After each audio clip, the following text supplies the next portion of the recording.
Hello, my artsy friends. Happy Wednesday, and welcome back to another Water Soluble Wednesday video. I hope you all are doing well. Today, friends, we are going to be doing a gouache illustration, and I am working with Art Wheel Jelly Gouache, an absolutely wonderful product for beginners, someone who's just looking for gouache to practice with. It comes in a huge palette that's got an airtight lid on it. There are 50 jelly cups in, I do believe 50, maybe it's 42. But either way, they all have caps on them, and then there's an airtight lid to help keep the jelly gouache in good condition for a really long time. Now, I am working on 100% cotton watercolor paper, which I've wrapped around a book board in order to make my own canvas with. And I am painting on a rather unusual size simply because the illustration we're doing today is going to be a palm tree. Now, this paper is 5 by 12, and I felt like it would be a great format for a really tall tree like a palm tree. Now, in the top left-hand corner of the screen, you're going to see a reference photo. Now, this reference photo, believe it or not, actually came from Amazon. It is the front cover of a puzzle box. And I'm going to be sure to put that link in the video description just in case anybody decide, hey, they want a puzzle that looks like this. But I felt like it was a great reference photo to use in order to paint this illustration with. I also add that you can actually find this reference photo on one of Sarah Renee Clark's color cube cards. So if you have the color cube, you could actually find this illustration inside it as well. So, hey, a lot of different ways to get the reference photo. Now, I'm starting in here with the sky. I will be honest, I'm taking some artist liberty throughout the course of this painting. A, the format being different. B, I am going to be using just a few different colors than you may see, but I always tell you guys, it doesn't matter if you use the exact color. As long as you remember to keep your values the same, it should still work out fine for you in the end. Remember that a reference photo is just that, a reference photo, something for you to use as a guide. You don't necessarily have to paint it exactly that way. So the colors that I used were cobalt blue, ultramarine blue, sap green, Naples yellow, yellow ochre, burnt sienna, and then there's like a robin's egg blue color. I forget exactly what they called it, but I just felt like it would be really nice for the sky, especially mixed with some ultramarine. So at this point, you can see I've already kind of mixed the colors for my sky, which was that robin eggs blue color and some ultramarine. Then I pulled it down into the water with ultramarine as well as cobalt in order to give me my little wavy pattern that would run up on the beach. And if you look at the reference photo, the sand on the beach is actually rather light. My sand is going to be a little bit more sun-kissed, a little bit more golden, being mixed from that maple yellow, that yellow ochre, and then some burnt sienna into it. Gave all of that time to dry, although the video is time-lapsed. And then I moved in to start doing clouds. Now, the thing is, at this particular point, where you put your clouds is completely on you. It doesn't really matter because we are going to be drawing that really tall palm tree, and a lot of the palm fronds are going to cover up the sky area anyway. But I just wanted some clouds in the background so that once we put the tree on, you'd be able to see some movement behind it. Now, I should let you guys know that this time lapse is actually a full-time, real-time tutorial available in the Creation Station level of the Defiant Art Patreon community. So if you are a member of Patreon, Creation Station specifically, do know that you have a in-depth, real-time tutorial available of this. If you've missed it, please go back and check it.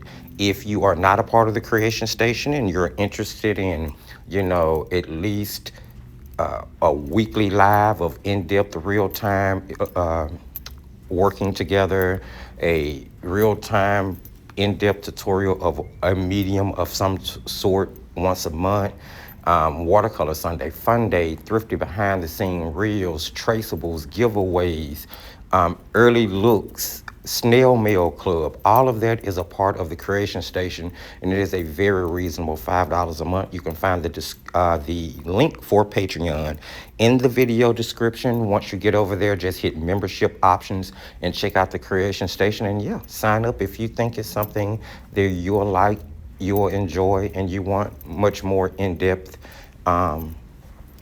work. Absolutely. So at this point, I'm putting in the palm tree. Now that I'm done with my little plug, I'm putting in the palm tree. I basically used really, really thin Naples, or really watered down, I'm sorry, Naples yellow in order to kind of do the outline. And then I'm filling that tree in with Naples yellow, yellow ochre, burnt sienna. I'm going to be mixing the burnt sienna and the ultramarine blue in order to make a neutral. I'll be using that to go in for shadows, and you're going to see me go back and forth and hem and high until I can get the texture on the tree right. Now, the thing about gouache is gouache tends to dry lighter than it looks when it goes down. At least that's been my experience for as long as I've been using gouache. And I would normally tell you that there's not a difference between like artist grade gouache and professional grade gouache, but the more I use gouache, the more I can tell there is a difference. But I have to say, as I said earlier in this video, this art oil gouache is really, really great quality.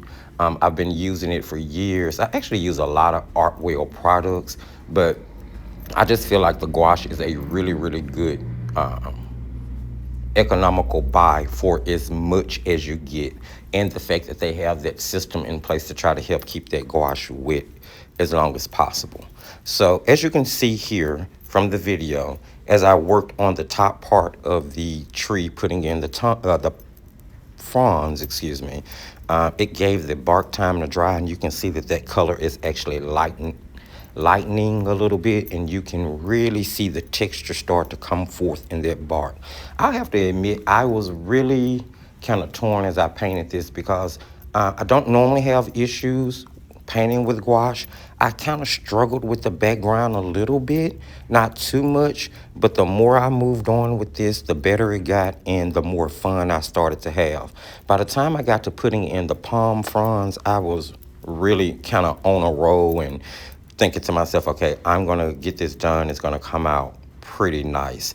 I put in the branches to put on the fronds using that yellow ochre mixed with a little of the burnt sienna. And then I'm going back in order to put on my quote-unquote leaves now.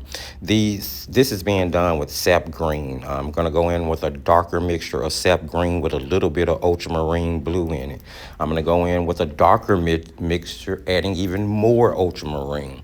With each level, I'm just making sure to add more fronds. I'm being sure to try to hold my brush at a 90-degree angle so I can use the very tip of my round brush to get those really thin looking leaves, so to speak, and just taking my time to fill in wherever I feel like the reference photo is guiding me. And it doesn't have to be exact, but you want to try to make the composition look pleasing to your eye. Now, if you happen to not have gouache on hand, do keep in mind that you can do this illustration with any product that you have. It would be great in watercolor, water-soluble inks, your liquid watercolors. I could see this been done in soft pastels, oil pastels, acrylics, or even oils. You can just take these techniques and do whatever it is you would like to do with them. It's not a super hard illustration. It's actually rather beginner friendly. If you need to, you can slow the video down by using the video gear and the speed control at the bottom right hand or top right hand corner of your viewer, however it ends on your end. And basically that's going to just kind of wrap things up, friends. This was really fun, really straightforward illustration. I hope you give it a try. Jump in the comment section. Let me know what you thought.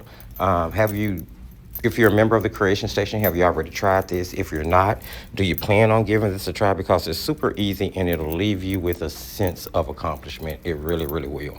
If you liked anything, saw, heard anything, don't forget to hit that thumbs up. You can even hype the video up after the thumbs up if you choose to. It's going to help get it in front of other wonderful viewers just like yourself. If you're new to the channel or returning and you haven't subscribed, do consider hitting that subscription button and that notification bell. When you hit that notification bell, be sure to hold it and select all. That way YouTube will know to send you all of the notifications for your favorite content creators instead of letting AI choose what you do and don't see. Just a little tidbit and a little tip to help you guys out. In the video description, you're going to find all of the relevant links. The artist wish list, the most recommended product list, all of the links for the social site, Palm Street, the Defiant Art website if you want to check out anything from Defiant Art products to just seeing what's going on around the Defiant Art community. And as I explained earlier, there is also Patreon link in case you want to check out the Creation Station. Remember, as I always tell you, just keep creating.